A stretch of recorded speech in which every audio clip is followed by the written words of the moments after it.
বাগানটা কত সুন্দর, তাই না? এটা হচ্ছে শাল বাগান, দেখতে ভীষণ ভালো লাগে আমার কাছে। এখানে পাতাগুলো ঝরে গেছে আর নতুন পাতা আসছে গাছে। এই দৃশ্যটা ভীষণ সুন্দর লাগে। চারদিকে শুধু শুকনো পাতা পড়ে আছে আর গাছের মধ্যে নতুন পাতা। আসসালামু আলাইকুম এভরিওয়ান, সবাই কেমন আছেন? নতুন আরও একটি ব্লগে আপনাদের সবাইকে জানাচ্ছি স্বাগতম। তো দেখুন, আপনাদের মাঝে আজকে একটি সুন্দর ব্লগ নিয়ে এসেছি। আর সেটি হচ্ছে শালবাগানের সুন্দর দৃশ্য।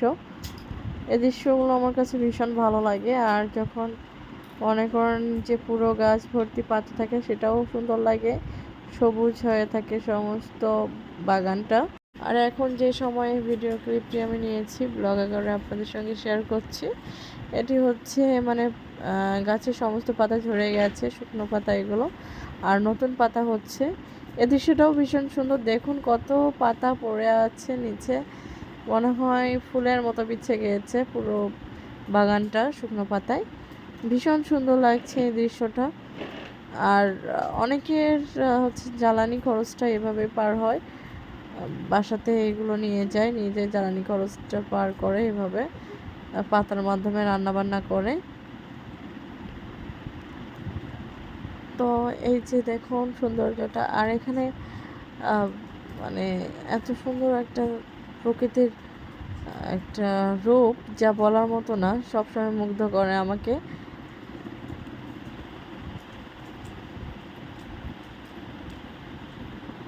শালবাগান থেকে শুরু করে আরও মানে বিভিন্ন গাছও আছে এখানে এই বাগানে।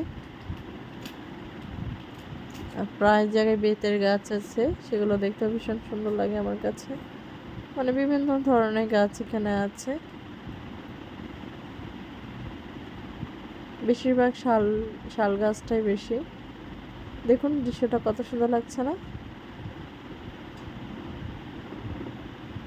তো আমার একটা ভিডিও ছিল যে আমি এখানে গাছের মধ্যে একটু ভিডিও করছিলাম, আমার ওইটা মনে আছে, ভীষণ সুন্দর এসেছিল ভিডিওটা।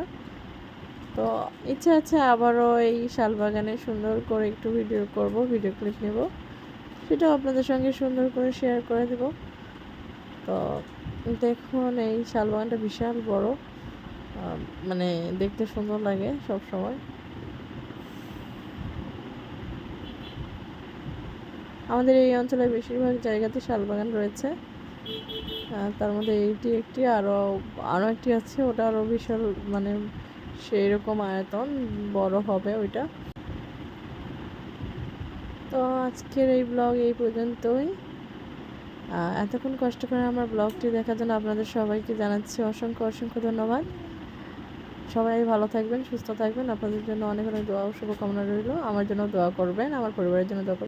এই ব্লগটি এখানে শেষ হচ্ছে। তো আল্লাহ হাফেজ।